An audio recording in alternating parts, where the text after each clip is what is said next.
just a brief introduction to Vincent Hayward. He doesn't really need an introduction. His work has been spanned so many activities and scope. So, but in any case, he's currently professor at Sorbonne University in Paris, as well as it contributes to a startup company, Actronica. They're working on accelerating the technology work towards the adoption of haptic technology. Of course, he has been previously in different positions at McGill University in Canada, in Montreal, and then from 2019 is a member of the French Academy of Sciences, and he has been also professor of tactile perception and technology at the University of London School of Advanced Study, and before that was also awardee supported by for 6 years by an advanced ERC grantee at Sorbonne University. So the title of his talk, Tactile Mechanics. So please, Vincent, I leave you the floor. Thank you. Thank you. Just to make sure, do you hear me correctly? Yes, yes, okay, perfectly. Good. And also, do you see the pointer? Yes. The pointer, I don't really see. I mean, I see a mouse pointer, yeah, but okay. the screen is black now. Yeah, so you see what I see, tactile mechanics. So I just want to mention briefly that I prepared another seminar rather recently, which is on YouTube, and the title is Haptic Science to Haptic Technology. And in this occasion, I would like trying to not repeat the same thing, but I'll do my best. And for that, I'll go back a while ago to a study I commented a couple of times, but I think it's a very sort of mind-bending result, which is very interesting. And the way it worked is that we had a tactile display, which is shown on the top left of the slide, and that display is capable of sort of massaging the skin at like millimeter scale. So you can create infinite number of possible stimuli with that device, which I'm sorry, Vincent. Yeah. I'm sorry to interrupt you. The screen we see is still black. I don't know whether. Yes. Okay. Yes. Oh, something is wrong. Okay. Okay. Now it's working. Oh, okay. That's. We see strange. a PDF. Maybe try again. I don't know. That's really strange. Okay. So maybe what I'll do is just zoom. As you prefer. Yeah, because when I go full screen, you don't see anything. No, it was black. Yeah. Okay. Okay. Sorry for interrupting. Now you see? Yes, yes. All right. Yeah, so I was saying that I'm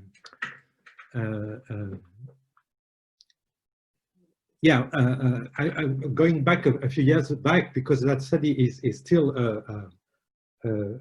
asking a lot of questions, and it's it really is a good example on how, if you want, perception in general and tactile perception in particular, doesn't seem to be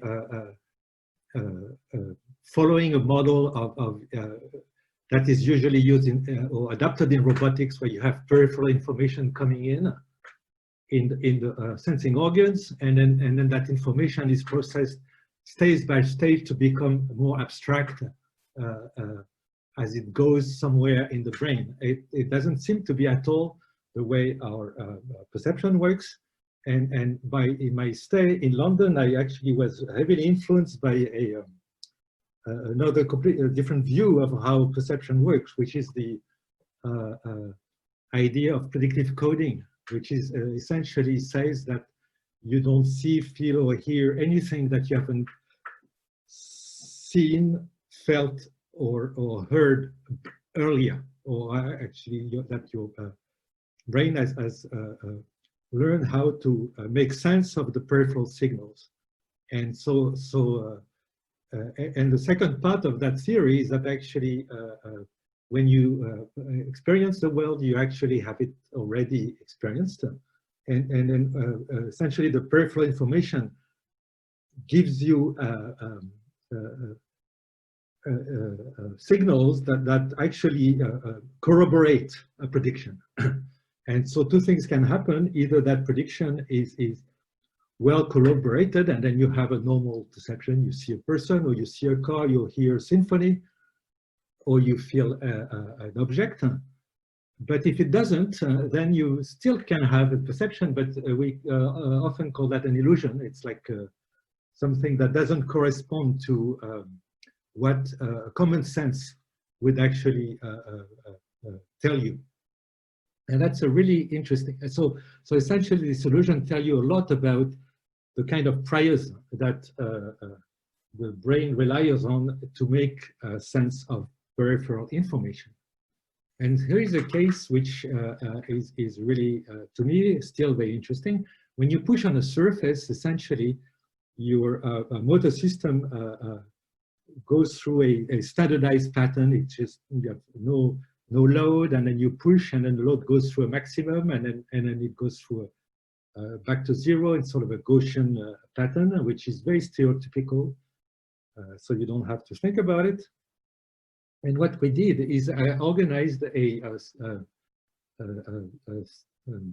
stimulation of the skin, which had certain properties, trying to extract what these invariants are. By the way, invariants in general are basically the foundation of sciences. There are things that are always true. In physics, you have invariants like conservation of energy or speed of light, stuff like that. But you have also invariants in biology, and they are, of course, governing our perception. And it's interesting to think that an invariant is not a property. It is, what is more interesting about it is the set of transformation that makes that property true. Okay, so that's the set of transformation that is the most critical part of the in that case, perceptual invariance. And then we'll come to it in a minute. So we had organized the experiment in two conditions. In what we call in-phase condition, essentially all the little bristles of that display would move the skin in synchrony. So we call that in phase. So they will all move as if the surface that you were touching is a solid surface. In the second condition, they all move antiphase, which basically means that there is something which is not very physical. There is no surface in the world that behaves like this, except when you actually manufacture it artificially.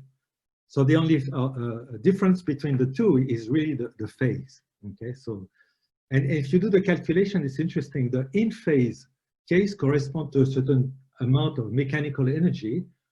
And if you calculate the mechanical energy that's inputted or dissipated inside the skin, the antiphase case corresponds to a factor 100. So it's 100 more mechanical stimulation you have.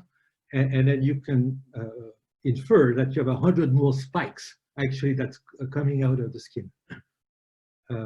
So it's very different from the stimulation perspective. And what happens, so what you do, you modulate not the intensity of that stimulation. What you modulate is it's not the frequency either. It's actually the relationship between how much you push and how often you get a signal. So essentially it's the slope of that load which drives the signal. And so that's expressed mathematically in a very simple manner. You can have, there's a sine function here. It could be any periodic function. It doesn't matter, actually. But the argument of that function is not time. It is actually your own motor output. okay, which is collected here through a force sensor. So it means that if you push faster, then you have more stimulation that comes in, and if you push slowly, you have less. So that's seen on the graph here. You have no stimulation in the flat part of the curve. There is no stimulation at the apex of the curve when you push the most, actually, and there is stimulation only on the slope when you apply your load and then release your finger. And what is felt, so that was interesting. Actually, that was observed already a couple of times in HCI research, and also Jan Wiesel had made a beautiful experiment at McGill, who you would have that kind of signal on the floor on which you would walk, and then you actually felt the floor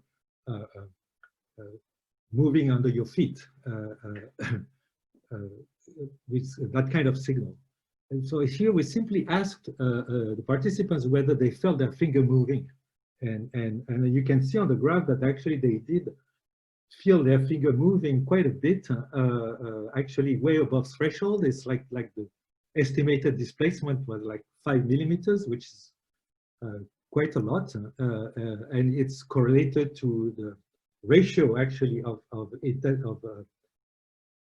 signal that you send to the slope, actually, very fairly cleanly. And you can see actually that in the antiphase case, there is absolutely no experience of movement, which is surprising because as I mentioned, it's like 100 times more tactile input, and that it's also very interesting from a phenomenological viewpoint. What you really have in the in-phase case is this sensation of an object of material that sort of gives away, and then your finger is moving inside it, like in a pillow, if you want. Where in the other case, then you really have the sensation of something rigid, which is actually the physical reality in that case. And so, how do you explain that? It's not the number of spikes. It's nothing to do with the mechanoreceptors or anything else.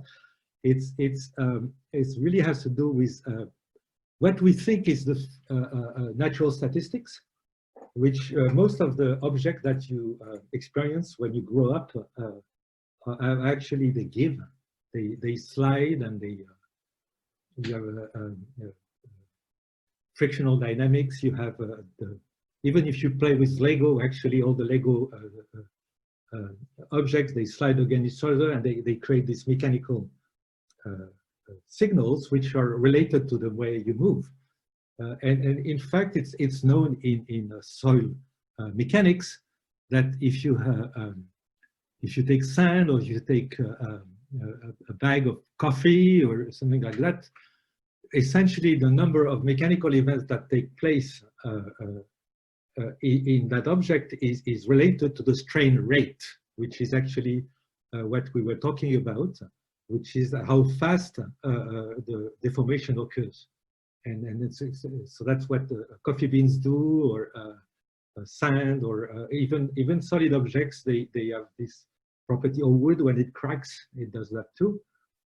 And essentially, by chance, we had created a stimulus that revealed that invariant, that essentially the number of mechanical events, very short ones, by a unit of time should be related to how much you push at the speed at which your motor system increases its activation. And so that's seen in those graphs here. If you look at it from a statistical viewpoint, you can look at the spectral distribution of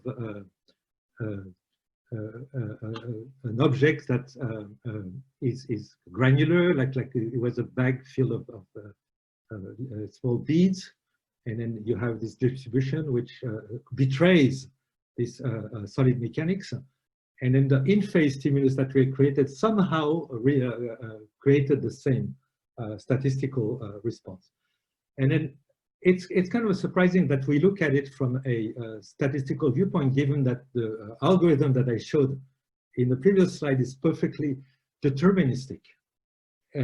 But so the variability here comes from a very simple source. It comes from the fact that actually your motor system is noisy. So each time you do something, you don't do it exactly the same way, and it has noise. And essentially, it causes the stimulus that comes back from the machine to also have this stochastic property. And of course, in the antiphase case, then you don't have the same statistics. You also have noise, but it's flat. And that alone is the distinguishing factor between the two. And that's what gives you the sensation that your body is actually moving when in reality it is not. And that raises question about what proprioception really means. We know that, of course, our joints are quite well equipped to tell where hands are in space. But when you are sitting on a chair or you are standing, of course, your brain has no way to tell where the hand is because it has no reference. The body is floppy and multi degrees of freedoms, and there's absolutely no way to tell where hands are. And then we take it as evidence that actually your proprioceptions come from assumptions you make about the tactile property of things you touch. So if you were touching a wall and the wall doesn't give you any feedback when you push on it, then the brain assumes that actually you're not moving because the wall is not moving. But if you are pushing on a tree, which is flexible, then you will have this response, and that's what tells you where your hands are. It's the tree that tells you. It's not your proprioceptive system that does it. So that's food for thoughts. Oh, I forgot to put my clock on. You have slightly more than 5 or 6 minutes. Okay, 5 minutes. So I'll even 6. I'll go through another mind-bending sort of experiment. It's actually was done in collaboration with Alessandro Farnay from INSAM in Lyon, and the study was spearheaded by Luc Miller, who is now moved in the Netherlands at Radu. And essentially, what actually Luc observed is something very surprising. If you have a piece of wood, in fact,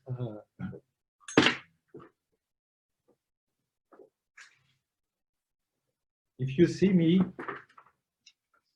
this is the piece of wood I was talking about. It's like a piece of wood like this, and then of course it's a piece of wood, so it's very it's a tool. You can think of it as being a tool.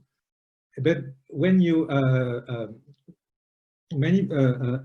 interrogate the world with that tool here, like I would do here now or on the computer here, I have a spontaneous performance of being aware of actually where the contact is taking place along the tool.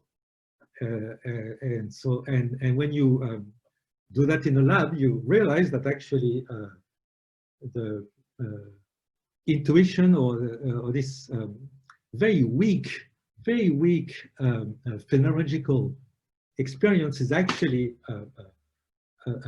very accurate. You can tell amazingly well how at what place the wood is actually touching the well, and that's a bit surprising because of course the wood doesn't have any sensor. The sensors are in your extremity, and so we tried to explain that in the way we could. I'll briefly mention that the hypothesis behind this experiment is that when you have tools, basically the tradition wants that the experience shift at the tip of the tool. You know, that Katz a century ago talked about this, like you have a pen, and then when you write with a pen, you actually feel the paper at the tip of the pen and not in your hand. So that's a tradition that essentially we have been going on for a century. There's another way to look at it. It's actually the sensation that the tools give you in the hand somehow gets projected at the tip So that's a sort of a distalization view, okay? But what we thought is a better way to think of it is this idea of embodiment, that actually the tool that you hold is not only a tool to modify the mechanics of things that are around you, but also it's a sensory extension, and it has no discontinuity. It is really a complete embodiment in a sensory sense. So to explain that, essentially, we looked a bit about the fundamental mechanics, and that's kind of has become now a bit of an obsession for me. That mechanical world is governed by modal response. So essentially, the complex mechanics of the world, including the sands that we were talking about earlier, or solid objects, they are essentially described by modes which are preferred, if you want, preferred movements, and that's also true of our own body. Actually, it has modes, and essentially what these modes do, they project an infinite dimensional set of stimuli into actually a countable set of features, which is the key to perception. And here what happens is that when you hit the wood, essentially it vibrates and creates this complex pattern. But fortunately, Euler way back then solved the problem of modes in a beam, which is clamped at one side actually. And then so that's actually mechanics 101. That's what you learn when you make bridges. If you clamp a beam from an end, essentially it can move in certain ways, which are, and here I show 4 modes. And essentially, when you create an impact on a beam, you excite the mode differentially. So for example, if you hit it at the, halfway, then the mode number 4 will be maximally excited, and the mode number 3 not excited. And if you shift a little bit, then the weighting of these modes varies, and then what varies then is the temporal aspect of the response. And then far from me the idea that actually the brain is actually extracting modes from the mechanics. That's certainly not what it does. Probably audition could do it, but there is no trace of such evidence in the somatosensory system. And my running hypothesis is actually it's actually the abstraction of that complex signal is captured by the sequence of extrema. So essentially, if I move my impact a little bit, then the sequence of extrema will change. And I just worked out a theorem that says that actually it's a one-to-one correspondence between the initial conditions and then the sequence of extrema that you get. So there is no need to actually collect the whole sequence of vibrations. All you need to know is the sequence of extrema. And so that's very interesting. We are about to test that in vivo, actually, to actually drive hands of people and measure neural responses to complex signals. And so I'm looking forward to do that as soon as the sanitary conditions will allow. And I think I'll run out of time. Yeah, maybe if you can manage, maybe and then I'll 1 or 2 minutes. Yes. Yes. Thanks. Okay, so I'll skip all this. Oh, I just want to mention that Luke went on and actually made detailed electrophysiology imaging of the brain with EMG, high resolution EMG. I actually could locate the regions of the brain that seem to be responsible for that spontaneous tax. By the way, what really interests me scientifically and also industrially are tactile signals that are completely spontaneous. So there is no learning needed. So they let you do whatever is needed, but with no training. So that's exactly what, in a nutshell, what I'm interested in. But here, essentially, we've been Luke has been able to compare actually a person that has a condition, so a different patient with a but with intact tactile sensation to a healthy subjects. And then essentially, the theory that actually this model response is what the brain uses seems to be fairly well supported. But what is also interested is that the time course of touching one's arm, a real one, or touching a piece of wood is very similar in terms of brain activity, and not only the time course, but also the brain regions to the resolution, of course, of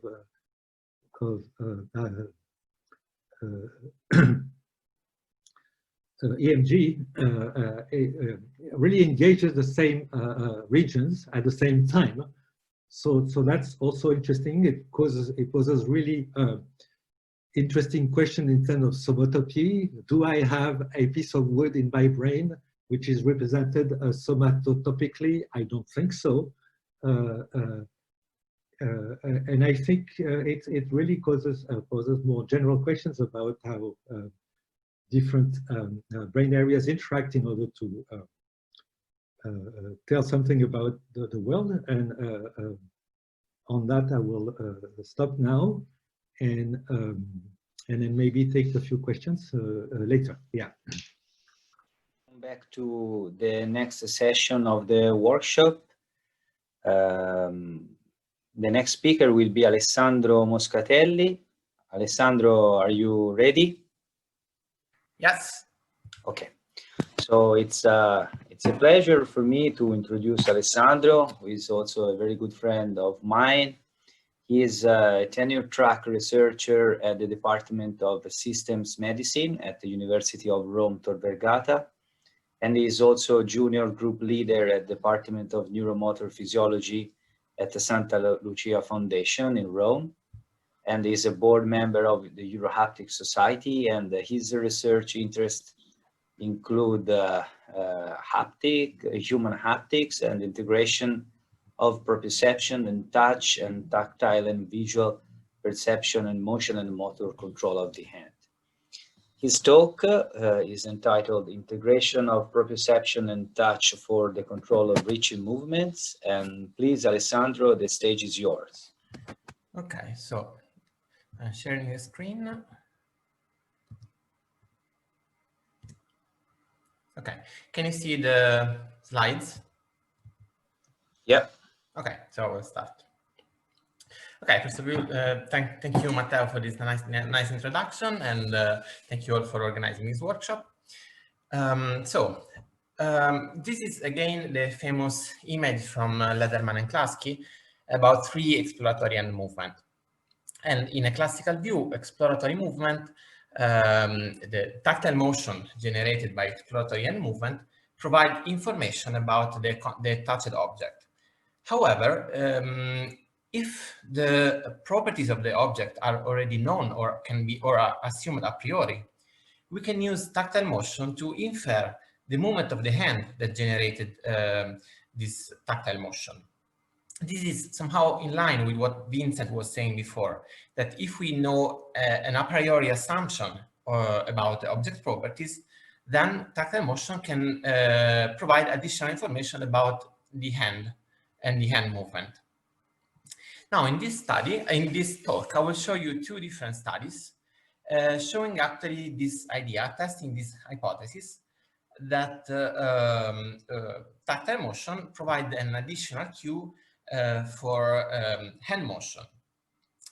And in particular, I will show you how it is possible to induce an illusion, a bias, in hand motion by simply changing some basic parameter of the texture of the object.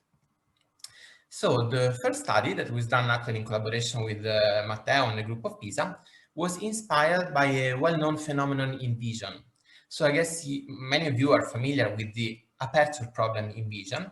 Whenever we see a moving grating or a single bar behind a small aperture, motion direction of the bar is biased, and we are only able to perceive the motion direction perpendicular to the bar. I have just used video to show you this phenomenon. First, I'm showing the bar behind a large aperture, and now you can all see the bar moving from left to right on your screen. If the same stimulus is shown behind a small aperture, the bar seems as if it is moving right and downward. This is due to an intrinsic limit of the stimulus, so our visual system is not able to perceive both motion components.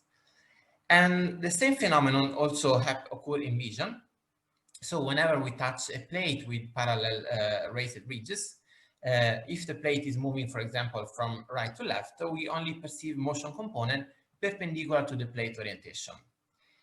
And we exploited this phenomenon to dissociate the motion component from touch and proprioception. The experimental setup was quite simple. It consisted of a plate with raised ridges and grooves.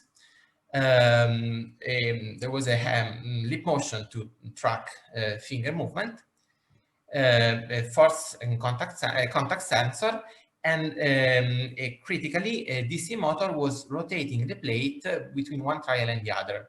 And this way, we also changed the orientation of the parallel raised ridges. So the task was simple. Participant was blindfolded and was asked to contact the plate and try to move straight. For the phenomenon that I explained you before, there are two different motion estimates. One is from proprioception, that we assume it is accurate, and the second motion estimate it is from touch, and due to the geometry of the plate, tactile motion was biased and was always perpendicular to the ridge orientation for the phenomenon that I explained you before. Now, if our hypothesis is correct, and if participants integrate motion information from touch and motion information from proprioception to estimate reaching direction, in this case, the participant moves straight, but has the impression to bend leftward. And therefore, we expect a correction movement. So we recorded the actual trajectory and measured the motion angle to estimate this putative bias.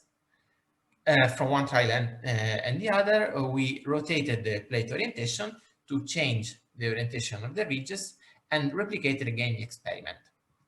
I have a short video to show you the experimental setup. So the participant touched the plate, is blindfolded, and try to move straight. But as you see, there is a small error in the reaching trajectory, and this error changes depending on the orientation of the plate. So in order to quantify the phenomenon, we use the regression line to correlate the motion angle against the orientation of the plate. Under the null hypothesis that touch does not provide any information for the reaching behavior, this line should be flat. However, as you can see, there is a clear slope. The slope is clearly different from zero. So we extended this result to a population of 10 participants by using a linear mixed model, and we tested whether the slope was significantly different from zero, and so our statistical inference confirmed our hypothesis. And this is consistent with the idea that participants integrate information from proprioception and touch. In order to formally quantify this hypothesis, we used a Kalman filter model. Kalman filters actually are quite popular in neuroscience, especially to model motor behavior, reaching behavior of the hand. This is a picture from Kandel, Principle of Neuroscience. And typically in Kalman filter model, there are two components. One, so the goal of a Kalman filter is to estimate in this case, the final position of the hand during a reaching movement. There are two components. One arises from an internal model of the hand and limb behavior, and the second one is from the sensory information. Now, from the sensory feedback. Now, the error term is computed as a subtraction between the sensory feedback and the prediction from an internal model, is multiplied by a gain, which is the Kalman gain, and it is combined with the forward model to estimate the final state, in this case, the final position. So we use the similar model. The only difference is that this time the sensory feedback here below arises from the optimal integration between proprioception and touch. We assumed that tactile estimate was accurate, and instead, proprioceptive estimate was accurate. Instead, tactile estimate was biased because of the geometry of the plate, and tactile motion depended on the plate orientation. This is then a Bayesian optimal integration with two different weight terms for touch and proprioception, and the combination of the two give the sensory feedback, and the rest is the same as the Kalman filter model that I showed you before. So this model was able to reproduce, we use this model for simulation, and we were able to reproduce the dependency of the trajectory upon the orientation of the plate, as you can see here in panel A. And we also show that by changing the reliability of tactile estimate, the effect was reduced in panel B. This was a first study that we published in 2019, and after the basically to summarize this first study, we showed we were inspired by the aperture problem in vision, and we use a similar phenomenon in the haptic domain to dissociate proprioception and tactile velocity estimate. We show a systematic error that was related to the orientation of the plate. So the tactile motion was biased due to the plate geometry, and we use this phenomenon to disentangle the two motion estimate. And we found a result consistent with an integration, optimal integration between touch and proprioception for guiding the reaching behavior. And we were able to explain this phenomenon by using a simple Kalman filter model, which assumed the optimal integration between touch and proprioception. This was the first study, but after we continue to investigate on this protocol, and in several papers, we changed either the contact force. The same behavior can be observed with a very light contact force, as low as 0.3 Newton. We played with reliability of tactile information. We used the glove to reduce tactile reliability, and we showed that by reducing tactile reliability, the strength of the illusion decreased. And we also played with the rotation of the plate. We rotated the plate while moving and changing the spatial frequency. If you want, I can provide more information about the follow-up studies during the discussion.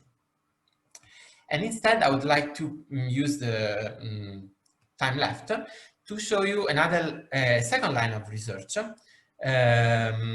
about the perception of motion speed of the plate. So how we combine motion information from proprioception and touch, but this time the goal is not to estimate motion direction of the hand, but is to estimate motion direction of the plate.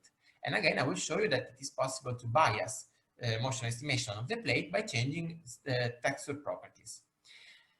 So again, we were inspired by a well-known phenomenon in vision. This is the overflash illusion. According in the overflash phenomenon, we compare the motion estimate of a texture surface between two different measurements. Either participants are required to measure the motion speed from eye pursuit by pursuing the stimulus, or by retinal sleep, that is by fixating a point in space and by measuring the motion estimates from retinal motion.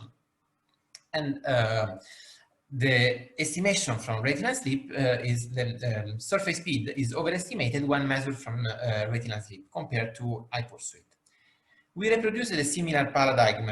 This was done together with Mark Ernst. We reproduced a similar paradigm in the haptic domain, and we asked different stimuli to estimate the motion speed of a moving belt either from kinesthesia by a hand pursuit movement or from touch.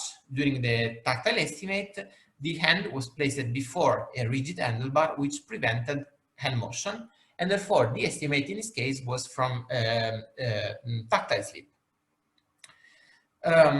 So we used the forced choice experiment, and we tested two experimental conditions. One condition that was called TK condition, the reference speed was estimated from touch, from tactile motion, as I showed you before, and the comparison speed was estimated from kinesthesia by following the belt movement with the hand.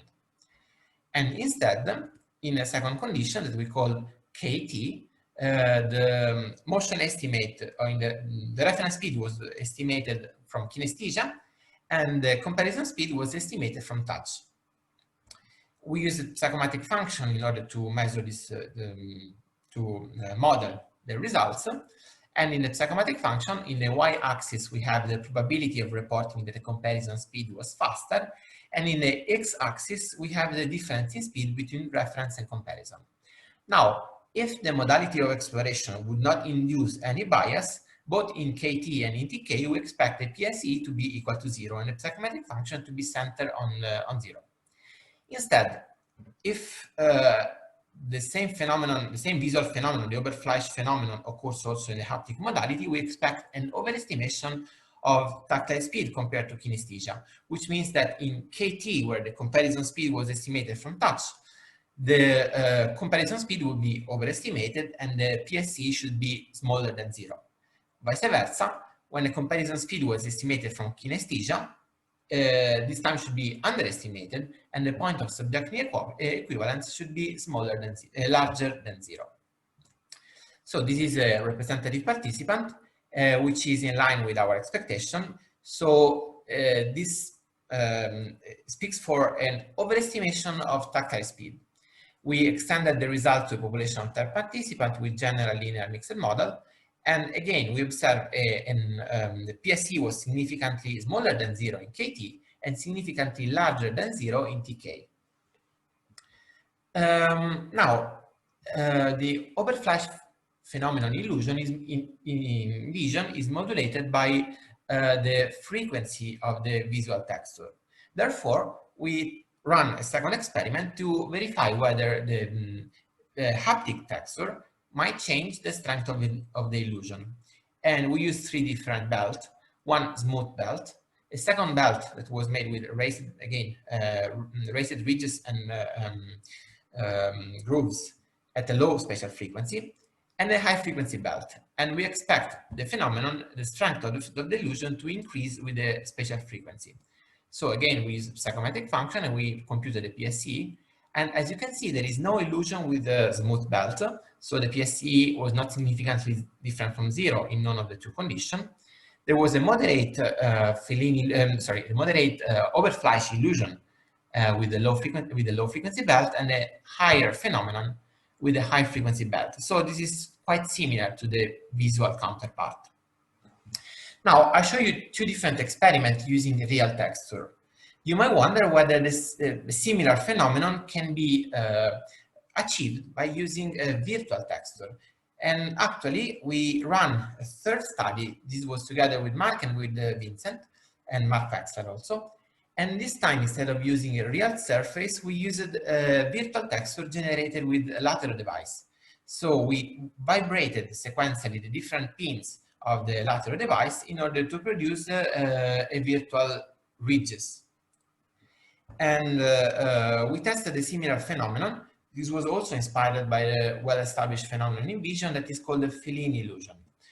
Now, in this new protocol, we asked first participant to feel the moving texture and to move the hand so as to pursue the moving texture. Next, past about 50 millimeters, the moving texture might change direction of motion and might either move away from the participant or towards the participant. The participant was again instructed to keep moving the hand with the same speed that was set in the first half of the trial, and was asked to estimate motion direction of the surface. Now, an ideal participant, if the participant has a high spatial constancy, should be able to combine tactile estimate and estimate from proprioception, and the algebraic sum of the 2 should lead to the accurate estimate of surface motion. Instead, if tactile estimate is overestimated compared to hand motion, this should result in a bias in the perceived judgment. So again, I have a short video to show you the result, the task. So this is the main task where the surface might change direction and speed in the second half of the trial. We also had a control condition. In that control condition, the hand was not moving. So the motion estimate was only based on tactile stimulus. Again, we fit the result by using psychometric function in gray for control and in black for main. And as you can see, there is a significant bias, which is a significant shift in the PSE in the main condition. What does it mean, this bias? It means that participant overestimated motion speed from touch as compared to motion speed from proprioception. So in a way, the result of this study on the Fellini illusion and the result of the previous study, the Oberfleisch phenomenon, are consistent, that when we estimate motion speed of a surface with ridges, we overestimate the speed when we measure it from touch. Okay, to summarize, I show you that surface motion is perceived as faster when measured from touch, but this not occur always. For example, a smooth surface is not overestimated. This only occurs for a surface made with parallel raised ridges, no matter if they're real or virtual. It's interesting that these are similar to phenomena that has been described in vision, the Oberfleisch phenomenon and the Fellini illusion, obviously with all difference between vision and touch. So in vision, texture is made from a luminance contrast, and in our case, it's from the geometry of the surface by alternating raised ridges and grooves. And behind this difference between these two stances is speak in favor of, in both cases, of a motion encoding system which is somehow affected by the spatial frequency of the stimulus. Okay, 2 last minutes just to conclude my talk. I show you evidence supporting the hypothesis of the integration of information between touch and proprioception. And this is much in line, if you want, with the previous talk that we listened before from Vincent and Knut. Whenever we have prior information about object properties, and for example, we can assume that the object is not moving, then tactile motion provides a redundant cue that we can use and integrate with classical proprioceptive cue to estimate, for example, the reaching direction, but also the downward displacement and so on. I show you that it is possible actually to bias the hand perceived motion by changing some basic properties of the textures. For example, texture orientation because of the physical information provided by the stimulus. And I show you that it is possible to model this behavior by using an internal model of hand motion, that is a Kalman filter model. Last minute, just to acknowledge all the co-authors that contributed to these studies. The first study was done in collaboration with the University of Pisa, so Matteo and his team and Professor Bianchi, Professor Laquaniti from University of Tor Vergata, and Cesare Parise, which is now at Facebook Reality Lab. The second study about the Oberfleisch illusion was done in collaboration with Mark Ernst and Cecile Scotto. And the third study was done in collaboration with Vincent, Mark Baxter, and again Mark Ernst.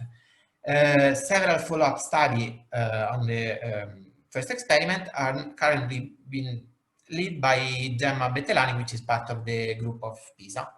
And I think I finished with 10 seconds before. Okay, thank you, and please let me know if you have questions. Thank you, Alessandro. Very interesting talk and very well on time. So let's move to the next speaker. It's a pleasure for me to introduce Roberta Klatzky, whose work has inspired many research activities that we have seen in this workshop. Roberta is a professor of psychology at Carnegie Mellon University, where she's also a faculty member in the Human-Computer Interaction Institute and in the Carnegie Mellon Neuroscience Institute. Her work on haptic perception and spatial cognition has been applied to several fields in telemanipulation, image-guided surgery, navigation aids for the blind, and rehabilitation. And she's a fellow of various scientific organizations, including the IEEE, and her talk is entitled Active Touch Supports Perception of Rendered Material. So thank you, Roberta, and the stage is yours. Thank you. I'm just on my headset, so I hope everyone can hear me, and I'm going to share screen to my slides. If I can, yes, there it is. I hope you can all see that okay. And now, Yeah, perfect. And I'm going to change to slide view. Let me know if that hurts anything for you. Yeah. Okay. So yes, I'm very pleased. Oh, wrong slide. There we go. The invitation came some months ago, and I was delighted to think of coming to Leiden in June. And of course, as we all know, world circumstances certainly hit us very severely and made it impossible for many of us to travel.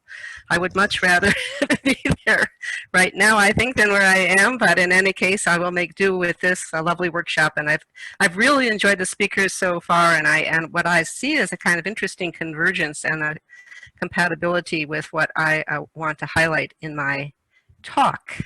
So I'm from Carnegie Mellon University. Actually, the Pittsburgh natives often say Carnegie for reasons I don't quite understand, but I'm in psychology and the Human-Computer Interaction Institute there. So I'm also amused that several people have shown this very same slide with different drawings of it. And of course, it is the start of a kind of way of looking at touch that was, I think, quite novel, although I've often been told, well, my grandmother knew that. And I say, well, yes, I'm sure she did, but why didn't she write the paper and save us all a lot of bother? But these are the exploratory procedures, or the most of them, that Susan and I documented, cataloged, and showed were, in fact, optimal in our testing situations. And many people have asked why these, and in attempting to account for them, one tends to come up with different kinds of explanations. Some of them are quite low-level, physiological level. For example, why when we feel the forehead of a child that we're checking for temperature, right, before we had these lovely electronic devices, we would put our whole hand on the forehead. So why use the hand, and why so much skin? Why not move around? And one of the reasons is that you are looking for a bigger signal, and the more receptors that you populate with the heat flow to your hand, then the faster the signal will come through and the stronger it will be. So that's one reason. Another one, perhaps less known, is that there's actually neural downgating of the thermal response at the cortical level when you're actively grasping. And this is a message that has actually been repeated in quite a variety of publications that I've read. There seems almost to be an adversarial relationship between the exploration that we do, the kind of movement that we do, and to pick up perceptual features and the actual processing of those features, and the kind of manipulation activities that we do. The same hand, the same efference, you could say, but does quite different things when we're trying to manipulate objects. Even the enclosure procedure that Susan and I documented, when you want to find the volume of an object without looking at it, is quite different. It's soft and tries to mold maximally to the object to surround it, whereas grasping an object to pick it up is, of course, we all know you have to exceed enough grip force to exceed lower force, so you tend to use higher force to be more rapid, and there's a sort of grasp and lift that go together, so they're really quite different at the kinematic and dynamic levels. So why lateral motion for texture?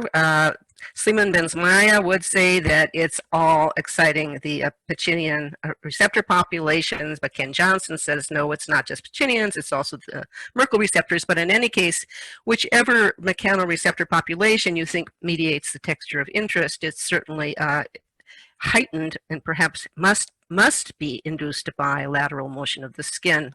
Why lifting and hefting of an object for weight? Well, Michael Turvey and his associates, like Eric Amazine, did very lovely detailed models of weight perception in which they invoked the inertia tensor, which they said was formed by that rotation around the joint. So we could go on and on telling these stories about why we see the particular exploratory patterns that we see when people are trying to find out about an object property. But the link between object and exploration and object properties, I would argue, is neither sufficient nor necessary for their perception. So as for sufficiency, even with optimal exploration, haptic perception, as it says here, is generally inferior to vision for many properties, particularly the structural features of objects, but even for macrotextural properties. When vision is present, people don't touch objects. So if I asked you which is larger, a marshmallow or a ping pong ball, and you looked at them, you might not know in advance. Actually, this might be kind of a hard problem from a semantic level. You don't have that stored. And it's just as a sidebar, people often have images of their hands touching these objects when they try to answer these questions without having physical data in front of them. But when you show them the objects and give them the opportunity to grasp them, they tend to just peer at the objects and answer on that basis. So some years ago, Susan and I published these data showing that touch is not used when people can easily answer questions about the object properties from semantics or from vision. But when we start to evoke touch is when we have difficult judgments of material. So I would argue then the sufficiency and the necessity are of question. And as for necessity, is active touch necessary? That's so what does passive presentation do? Well, there are some judgments that are actually not affected by passive presentation. Many textual judgments, for example, are not. So when does passive presentation impede? If I run the contours of an object under your fingers and you do not have active control of exploration, you will fail to get its precise shape, or at least will do less well with many judgments. The argument might be that I'm not passing the right information to the receptor populations. And if you think about what I just said, that it's all receptor optimization, that's the reason for the way exploration is parameterized.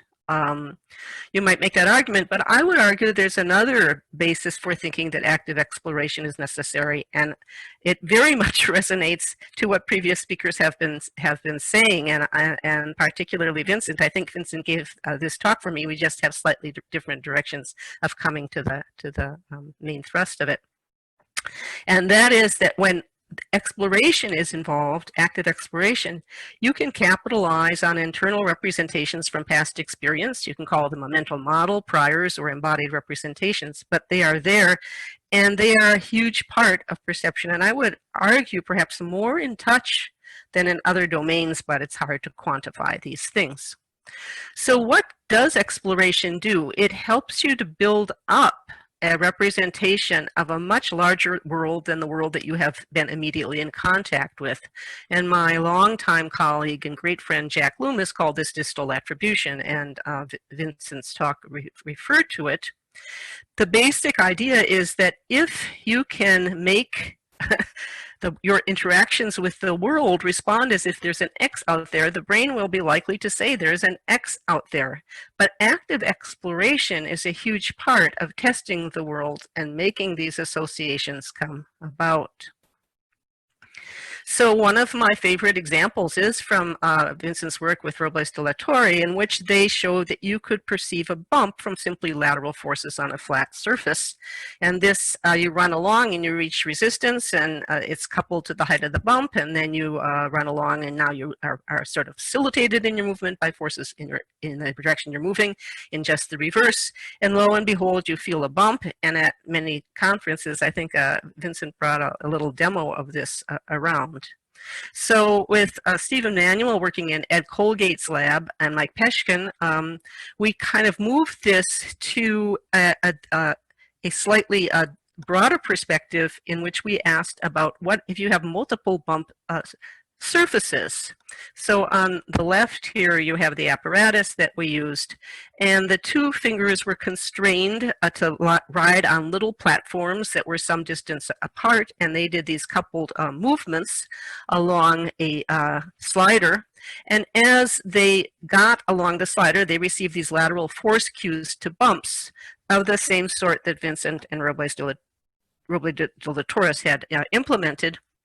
And when the span of the illusory bumps was exactly the same as the span of the interfinger distance, then at some point along the slide, the two fingers would be activated at the same time.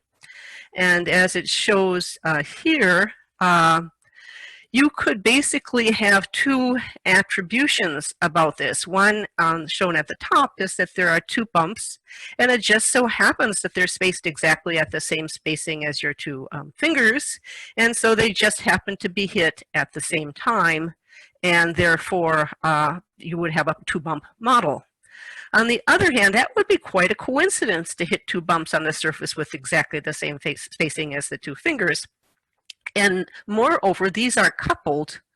And because the person isn't looking at the surface, they don't know that there are two independent plates here. They just know they're coupled together. So it's quite easy for them to come up with an internal representation in which they are, in fact, riding along and coupled by a tool. And under that attribution, which is shown at the bottom, we can see that the one bump explanation becomes really the one that's supported by your priors.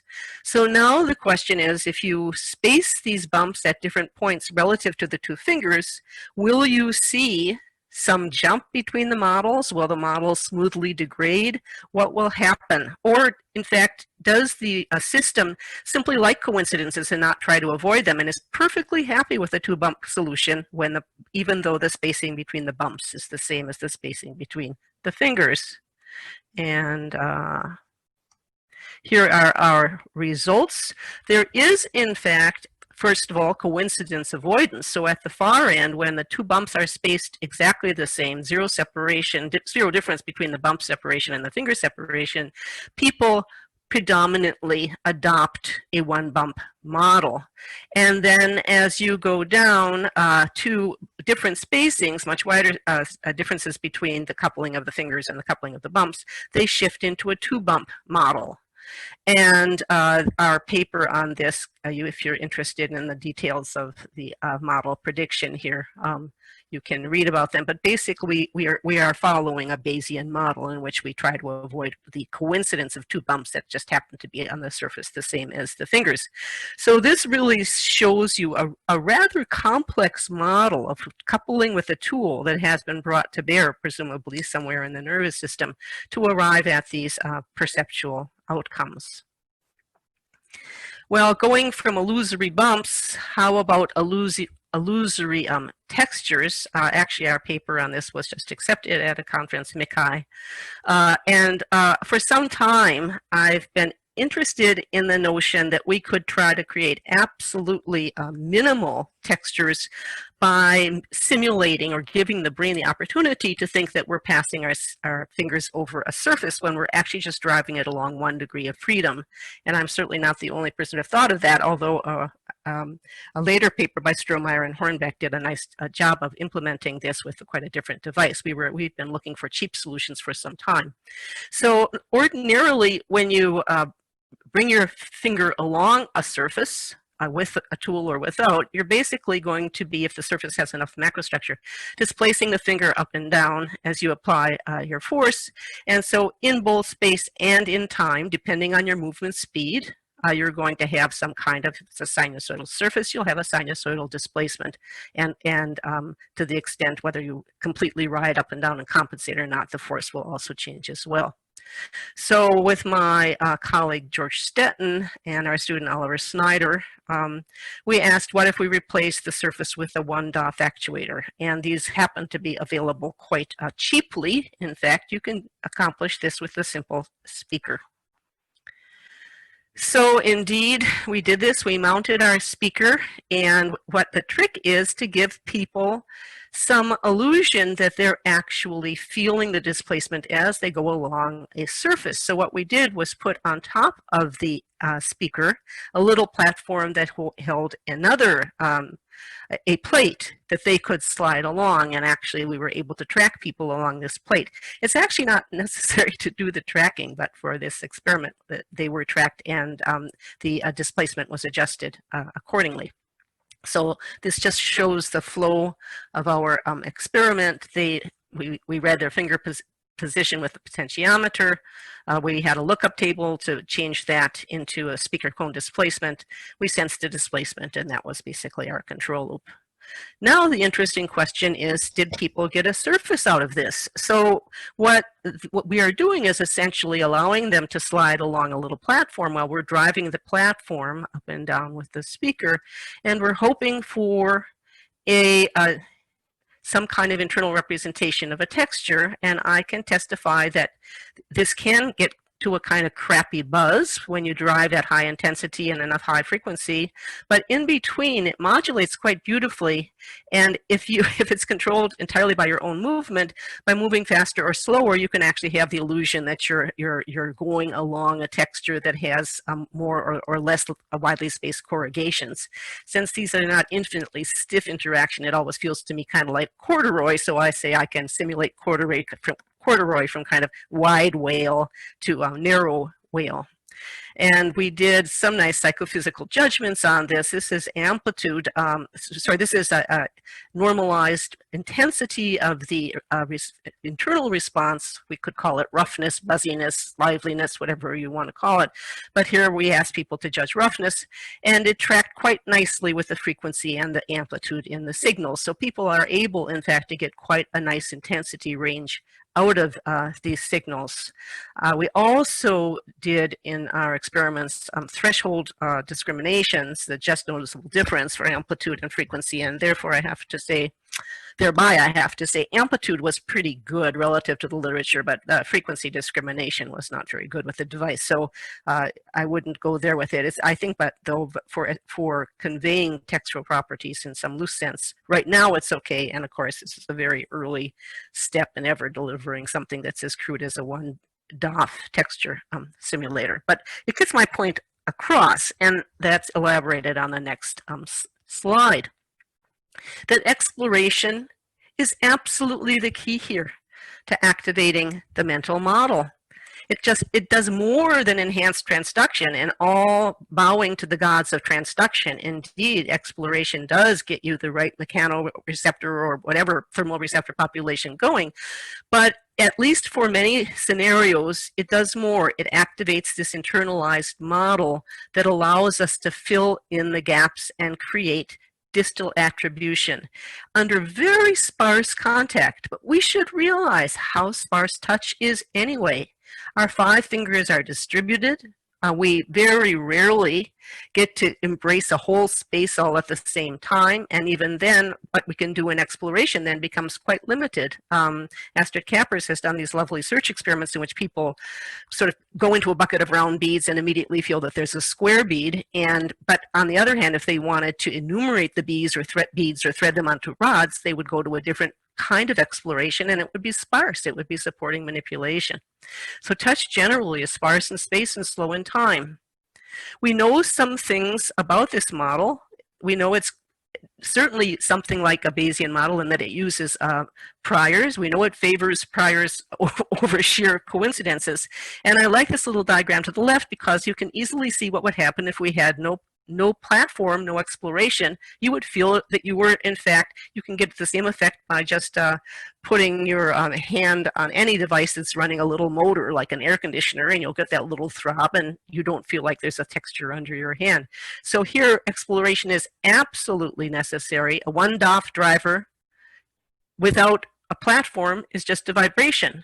But on the other hand, a 1 DOF driver with a 2D trackpad might be a 3-dimensional texture if we tracked and could create on the fly different vibratory patterns. So what else can we learn about this model? And that's why I love the talks that I've heard so far and look forward so much to hearing about the others, because I think there are lots of directions we can take this. And one of the things I'd like to ask for purposes of discussion is how many things we already know about that can easily be couched under the terms that exploration is necessary to activate a mental model, and by that a distal attribution. So one of the questions, of course, is multimodal. We know how important other modalities are. For example, there's been lovely work on how sound affects their judgment of material, but also footstep sounds, one of the studies I like in this field a lot is actually changes the way you walk. You can simulate walking on a surface with sound, and people will change the way they walk on the surface. Going further afield, another study I dearly love that not too many know about is that you can get very odd cross-modal correspondences. So if you give someone a sniff dose of a grapefruit right before they look at an apple and reach for it, or a strawberry, they're going to make a different grasp aperture. They're actually going to be, their grasp system, which is very tightly coupled to perception, is going to show a maximum aperture that's too large for what they're grasping for. So we could go far into other modalities to ask how rich the model is in a multimodal sense and how these different channels are weighted. Another one is, can we quantify the trade-off between the action contingent sensations and the action induced model? In other words, how much can we get by throwing away one and just doing the other? Speech perception tells us that you can actually fill in complete noise gaps in speech. I don't know if you know this. It's a wonderful speech phenomenon. If I'd thought about it, I would have brought up an audio recording. But basically the way it works is you take a speech and you take a segment and you just snip out the speech there and put in white noise. As long as the noise is there, it's data for the speech stream. If there's no noise, you'll hear a gap. But if there is noise, you fill it in. So you get a difference between he could tell that the heel was on his shoe versus he could tell that the wheel was on the car. And those differences are totally built into the context of the sentence. And in fact, people are unable to say where the noise actually occurred. So what would be an equivalent phenomenon for active haptic perception in which exploration basically compensated for essentially the entire lack of data, sensory data at all? And so I'll leave it there. I think I've just done my 20 minutes, and I look forward to further discussion. Thank you very much, Roberta, for the very nice, interesting talk. We will have time later during the interactive discussions. And now, Lucia, is your moment. So, thank you, Matteo. So, last but not least, it's my pleasure to introduce Gerald Loeb, who is a professor of biomedical engineering at the University of Southern California, and he trained in medicine at Johns Hopkins and also at parallel tracks in neurophysiology and neural prosthetics.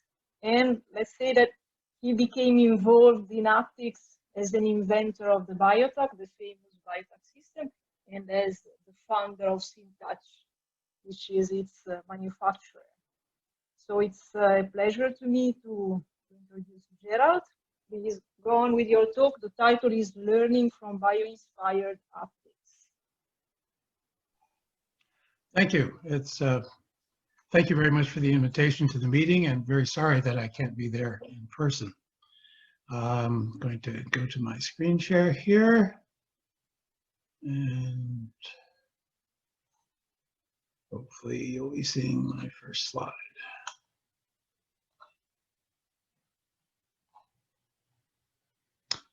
Okay, so I'd like to base this talk around an extension of some of the work we've done before on using tactile sensing for perception, and try to get some conceptual bases that might lead to a phenomena that I find particularly interesting, and it's the notion of affordance that was originally suggested by J.J. Gibson back in the 60s, and it's this question of how is it that we know if we've been trained to use a hammer to hit a nail, and that we find ourselves with a nail and no hammer, that we realize that we can use a rock.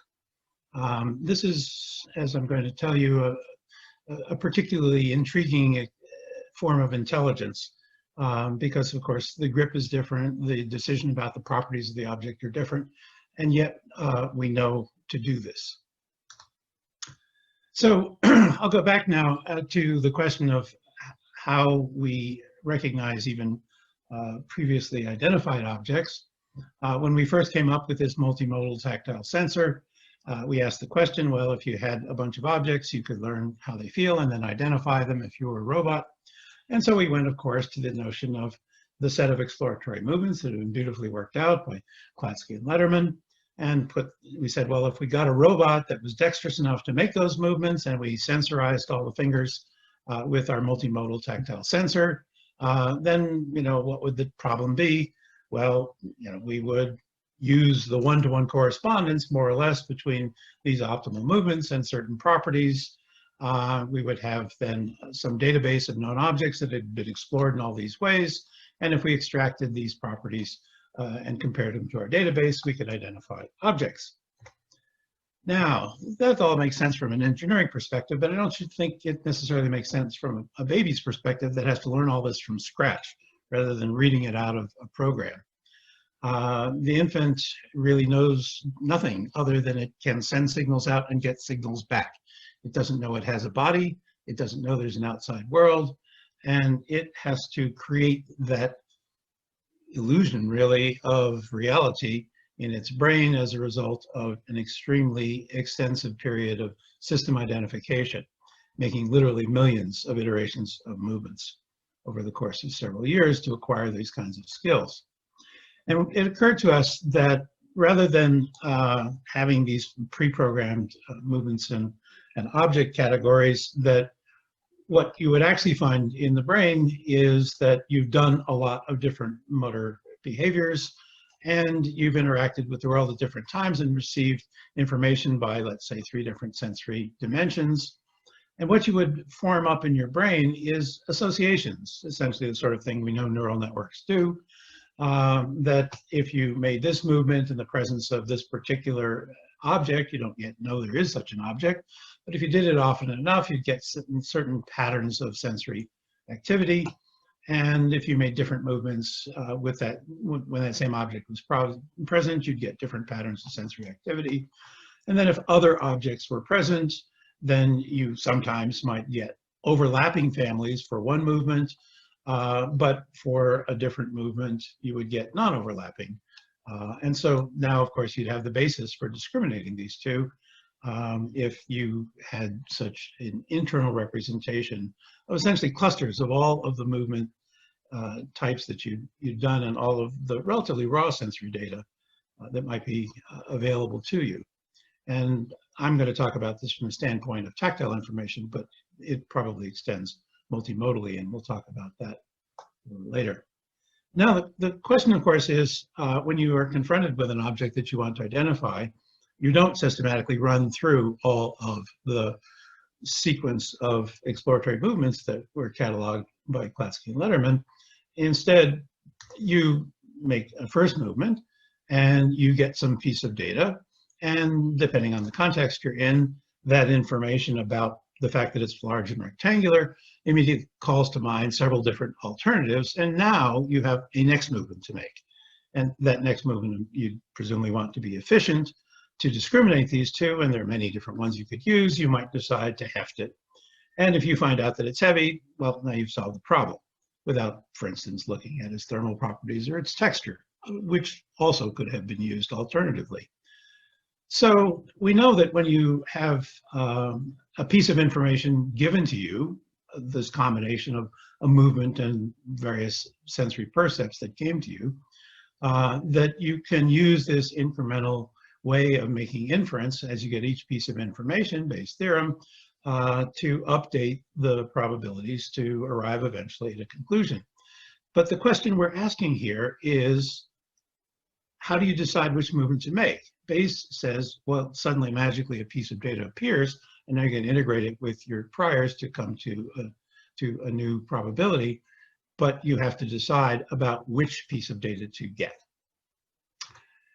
And we came up with a way to invert the Bayes' theorem by recognizing that what made sensory data useful was its ability, of course, to discriminate between objects. So that really has to do, if we assume that the sensory data obtained during a given movement are going to be a normal distribution, then what we're really talking about is if we make this action and we have these two objects, A and B, and we look at this particular sensory dimension, they're obviously highly overlapped, so this isn't going to be a useful thing to look at to discriminate those two possibilities, whereas this sensory dimension would discriminate them very nicely because there's very little overlap. Now, of course, you might have a large number of things that you're trying to consider to identify. And so how do we decide which is the best out of all the motor actions and all the sensory dimensions that we might be able to obtain?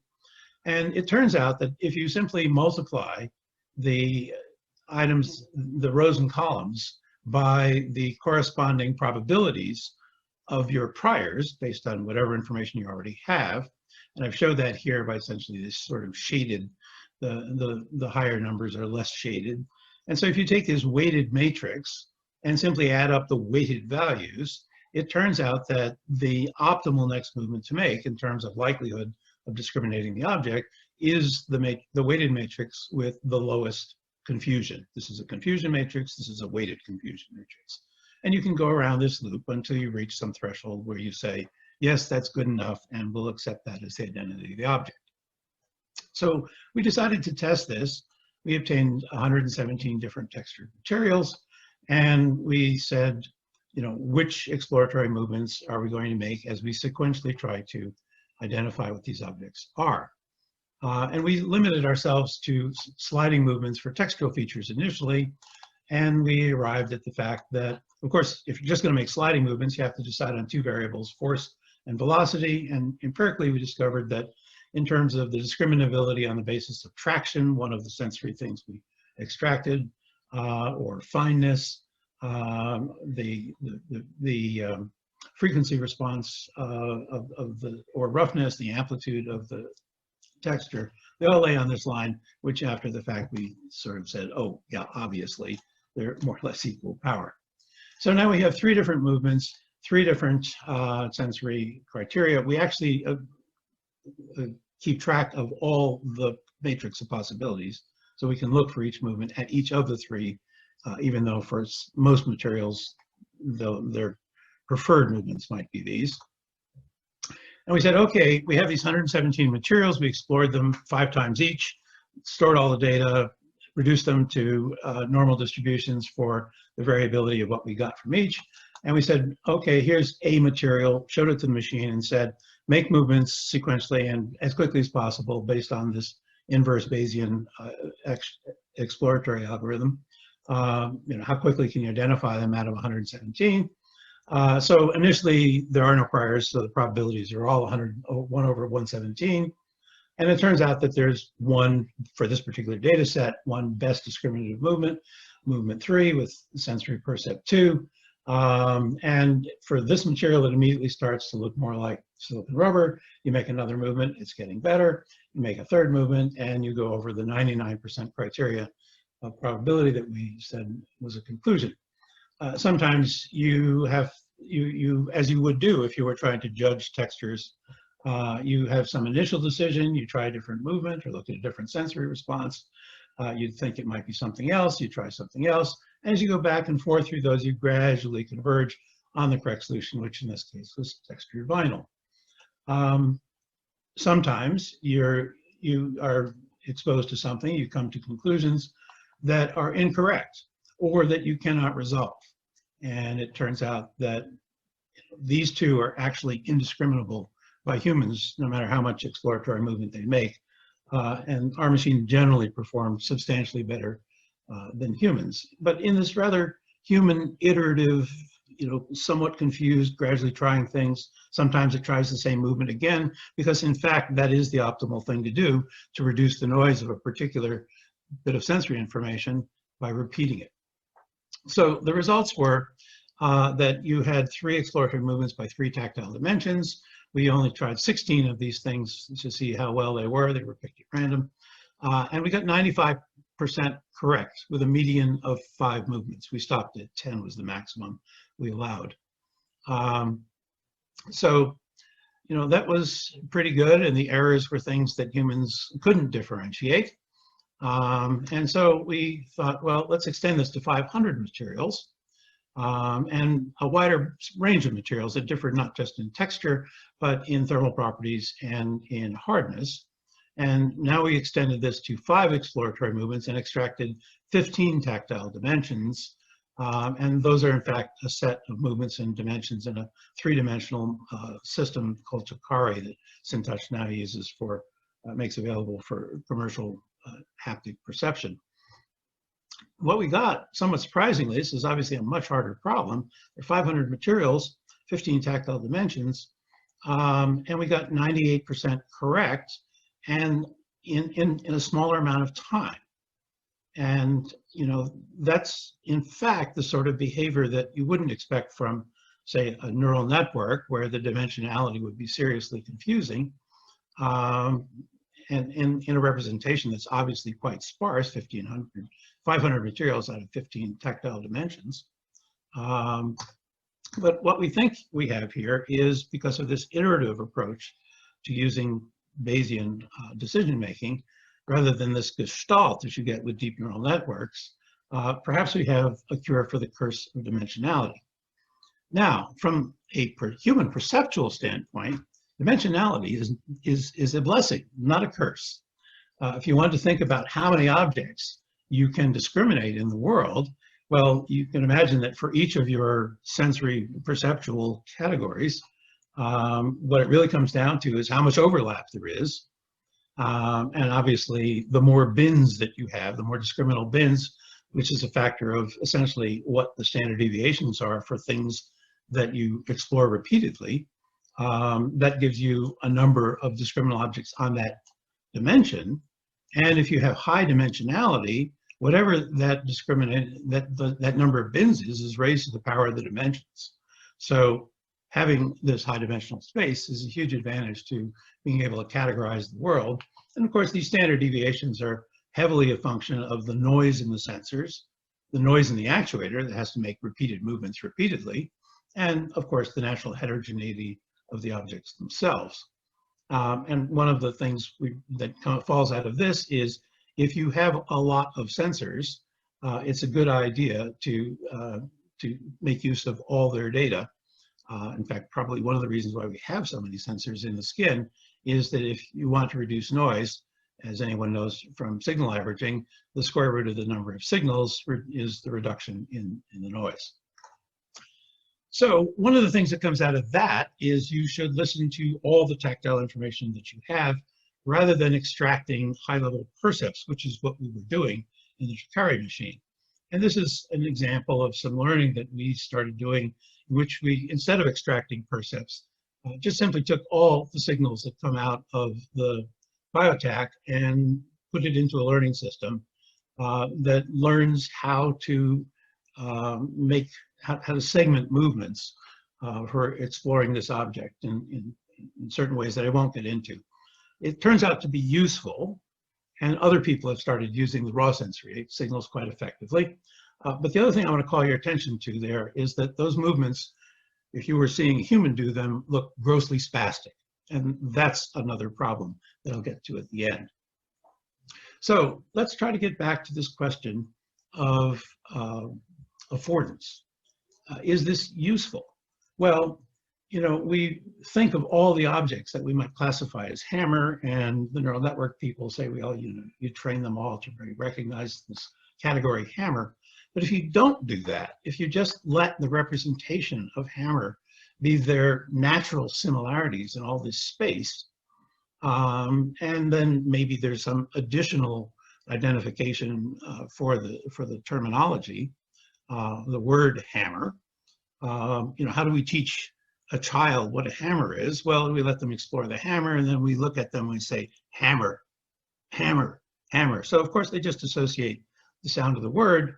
It's yet another bit of sensory information that happens to go along with hammer. It's not some wonderful grandmother cell recognizing hammers in the brain. And as I'm going to hope to convince you, or at least let you start thinking about, many of the sensory illusions that were talked about at this meeting, and the whole notion of predictive coding as an activity, actually falls out from using this kind of an associational representation. All right, so how might this work for affordance? Let's suppose that we have this limited set of exploratory actions, and we have three classes of objects that we've experienced: hammers, sticks, and rocks, using all of these. And I'm going to look at the signals that would be strongest for each of those and just grossly say, what would the strength of these signals be for this activity with this different classes of optics. Now let's suppose I have all that stored somewhere away in my brain, and now I learn how to hammer a nail. Well, that's a high-level activity in which we couple together three activities: grasping, hefting, and hitting. And of course, when we do that, we're going to get those patterns of sensory activity that we've experienced with hammers. And if we look across, these three, we can see that if we can say, well, if we don't have a hammer, what other thing for this set of exploratory actions looks most similar? And the answer is obvious. It's the rocks, and even a monkey can figure that out, and they do. So this might be the beginnings of a basis for what is obviously a rather sophisticated and intelligent behavior of affordance. Now, I'd like to suggest that, to ask the question, how much of this bio-inspired strategy for exploring the world and extracting information from it and then recalling that information, is any of this going to be practical in robotics? What are the differences? So if we start with the requirement, we need highly multimodal sensors. And in the biological system, that's easy. They're dispersed all over the skin and muscles. In robotics, if we had complementary sets of sensors, we'd immediately have a severe wiring problem. And that now can be solved with telemetry.